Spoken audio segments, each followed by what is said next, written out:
Hello and welcome to a special holiday edition of 310 to Left. I'm Caron along with Alex Spear. The 310 to Left staff never sleeps. There are no days off, Alex. We are absolute horrible, not that we're bosses of any sort of this group. I was going to go and make us sound like, we're just taskmasters who are keeping these poor people working around the clock. But in full disclosure, we have no management authority in this operation whatsoever. And also we're taping this so that everybody can have the weekend off. So there you go.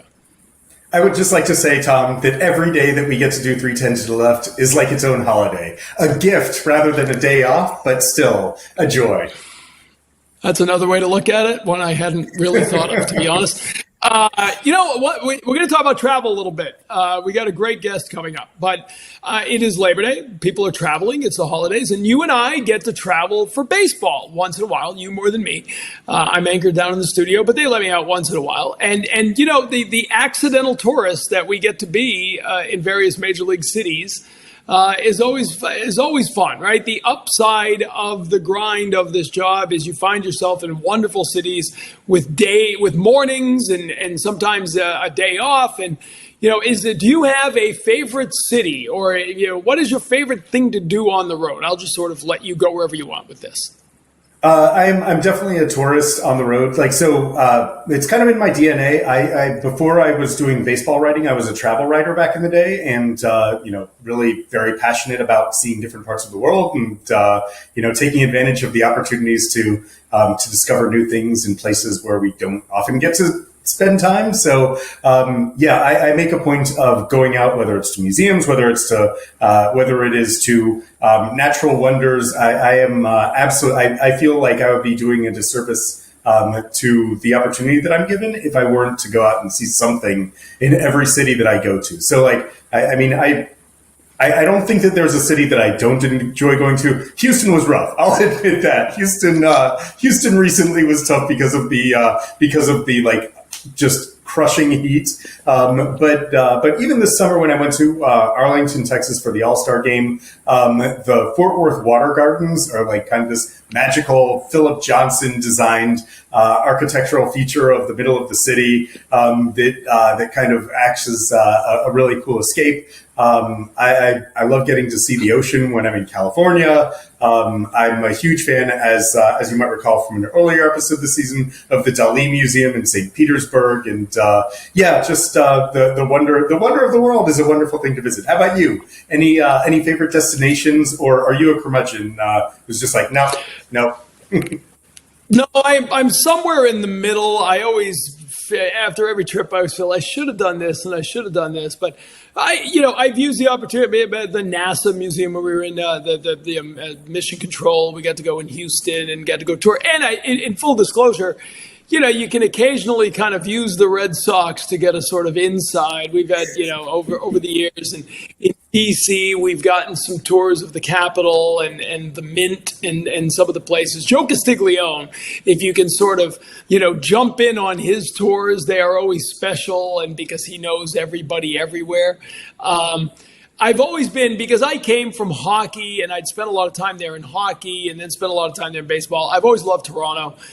Toronto might be my favorite city to just walk around. I'm a big walking guy. I will not necessarily, unless Joe Castiglione has a trip going, line up a trip somewhere, but I will just head out in the morning.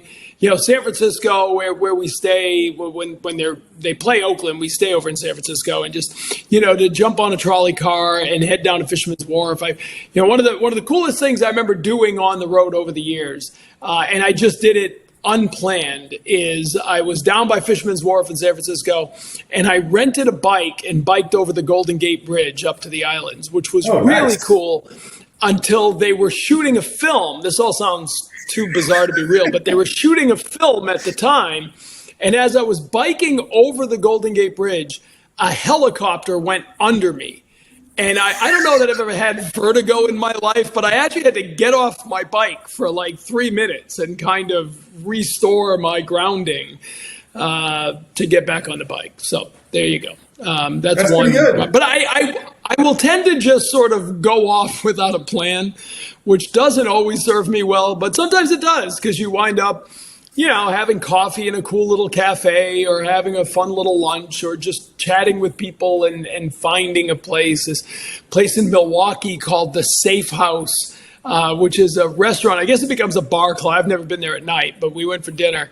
And it's actually a really cool place. You go, there's no signage at all, and you don't know it's there. And you have to know it's there. And then they open a little thing and ask you what the password is. And if you don't have the password, they have you come in this sort of square room with nothing. And they'll give you some bizarre challenge. In our case, you had to do your best James Bond pose. And so we all did, these action moves. And they're like, all right, you can go in. And the wall actually opens up. And there is the bar and restaurant where you have been on closed circuit monitors around the bar. So the entire place has been watching you make a fool of yourself out in the lobby. But that's a place we just stumbled into, by walking around. So I enjoy that. One stumbles into speakeasies. Speakeasies are not cannot be directed destinations. No, they don't stumble upon you. There's no doubt. I do want to mention, you mentioned Joe Castiglione, and what a treasure it is. What a gift it is that we are sometimes able to tag along on the trips that he takes. And one of the great memories that I have of any trip that I've taken, I had my family with me in Pittsburgh a couple of years ago when the Red Sox, for a Red Sox Pirates series, and Joe Castiglione had arranged for a tour of the Clemente Museum that my family got to take part in. And so Joe is incredible at allowing his colleagues and his friends to kind of to celebrate the cultural richness of baseball, something that he feels very strongly about, as well as he has a very clear-eyed view of the role that baseball has played historically and as a mechanism for social change and for advancing the causes of social justice. And I feel very lucky that sometimes I get to tag along with him, which actually probably is a good segue to what we're about to talk. What's about to happen. It is the perfect segue. It is how I first got to meet Bob Kendrick, although years ago when we would go to the games in Kansas City, I had the honor I remember watching a couple innings with Buck O'Neill.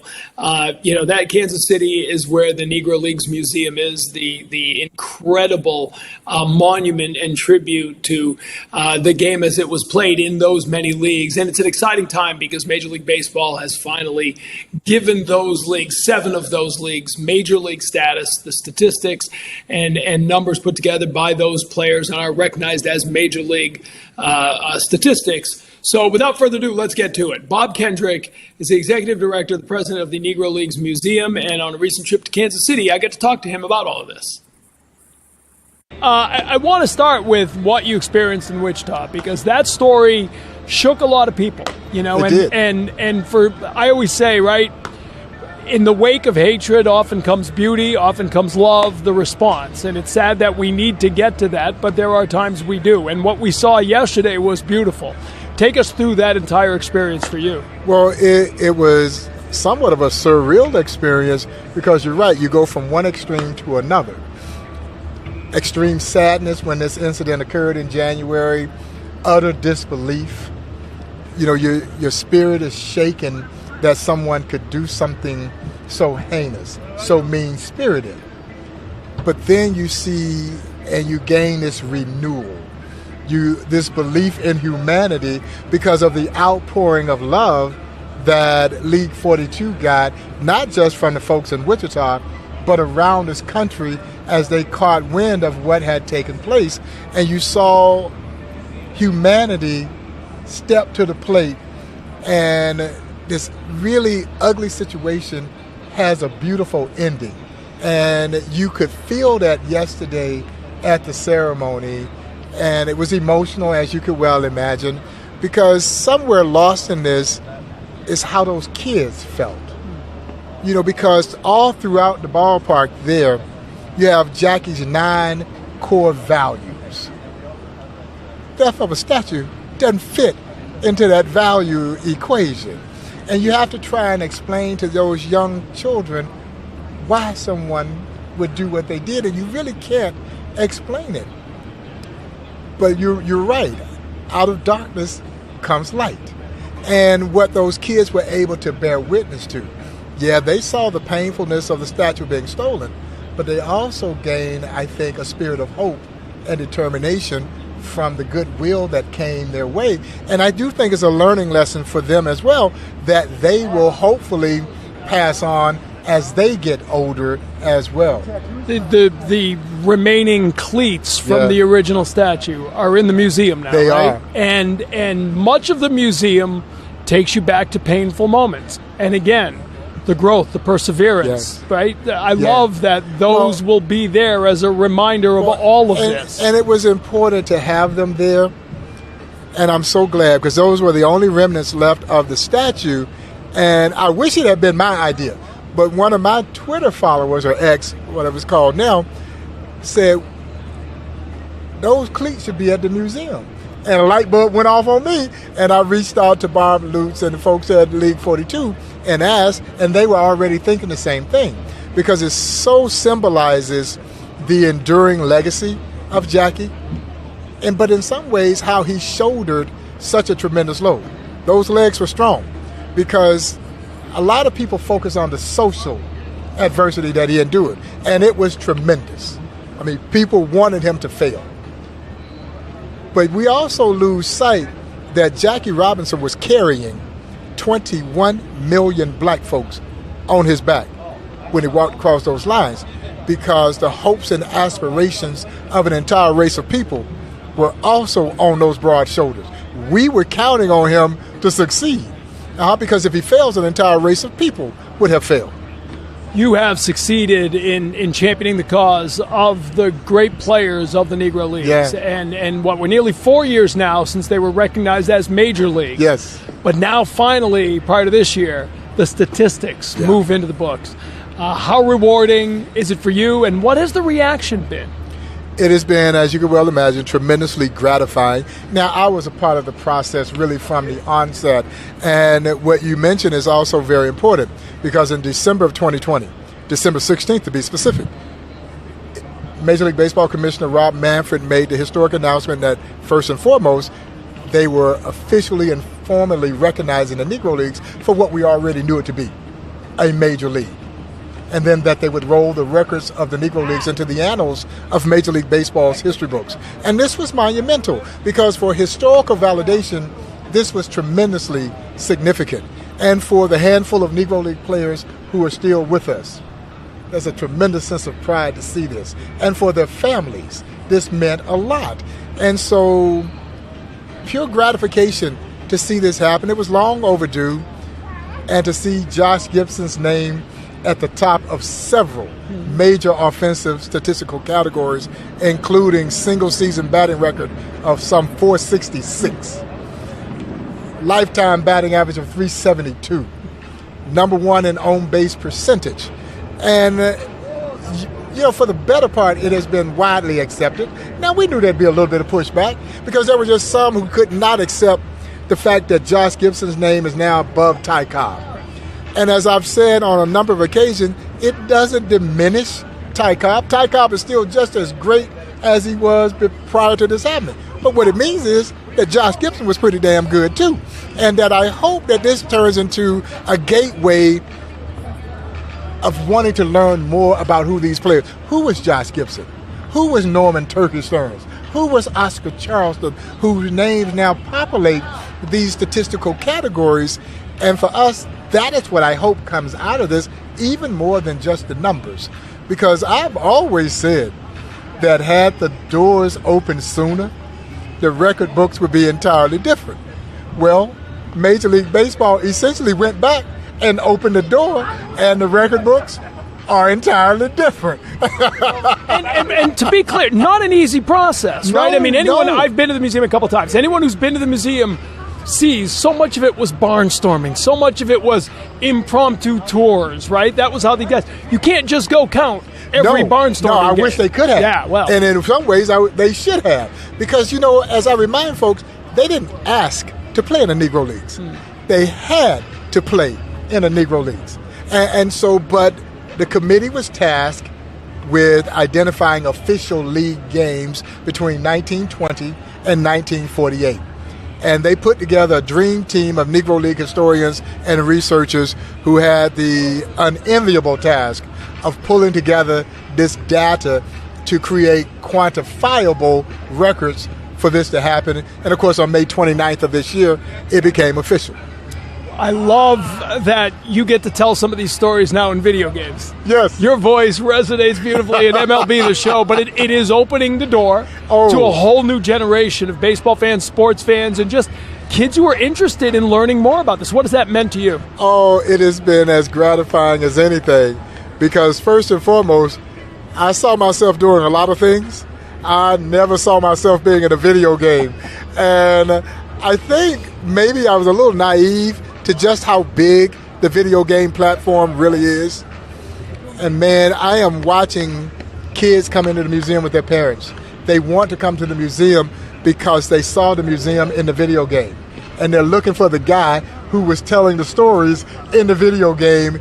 And the fact that they are rattling off this information, whether it's about Satchel Paige or Martin DeHigo, Jackie Robinson, but Jackie as a member of the Kansas City Monarchs, Rube Foster, now Josh Gibson, Buck Leonard, these guys over the last 2 years who have been introduced through the video game. It is by far one of the biggest things this museum has ever done, because you're right, we're talking millions upon millions of young people and young adults who are not only learning about the Negro Leagues, man, they're falling in love with the Negro Leagues. And I got kids coming and they want to throw the b-ball like Satchel throws the b-ball. So they go out to baseball practice and they're telling them, oh, I'm throwing the b-ball. And they're telling each other about what they're learning.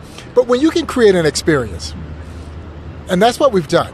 We went to them where they were, the mode and medium in which they were engaging. As I've oftentimes said, how do you bring the Negro Leagues to life? You put them in a video game. The battle's not over, to be clear. No, I mean, no, it did. You know, I remember somebody saying, well, so they've succeeded in getting recognition, which they have, which is great. But the history of what these men went through still needs to be told, and you're doing a great job telling. We don't want that to be lost, because to baseball's credit, you'll see those names without any asterisk, without any reference that they played in the Negro Leagues. Now, you might see the team they played with, and that may open your eyes to want to say, okay, well, who the heck were the Homestead Grays? Who are the Kansas City Monarchs? But it is also important to go back to something I said earlier, that they had to play in a Negro Leagues. Because there was a time in this country where people of color could not play in the major leagues. But out of that ugliness came this wonderful story known as the Negro Leagues. As I've oftentimes said, based on one simple principle: you won't let me play with you in the major leagues, then I'll create a league of my own. And what a league it was. We used to run a video, and it was narrated by the great voice of former CNN anchorman, the late Bernard Shaw. And in the video he says, you might say that the Negro Leagues were so good that they put themselves out of business. Forcing themselves into what were the major leagues at the Absolutely. time. Last year we talked about the expansion plans, about a new home. How's the battle going? It's still the battle, but we get our wins here and there. With fundraising, you never raise the money as quickly as you like to, but it is steadily moving along. And of course, it was bolstered here recently by a significant $2 million gift from Major League Baseball's Players Association through its Youth Development Foundation, and to help jumpstart this campaign. And so I'm excited about it. I'm as excited as you can be about having to raise $30 million.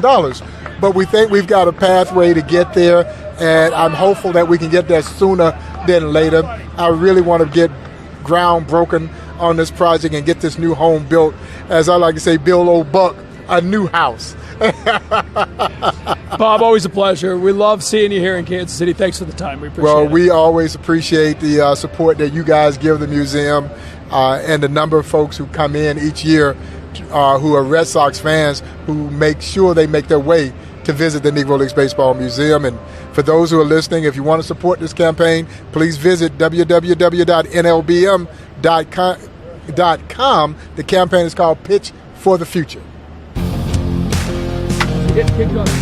Timing is everything.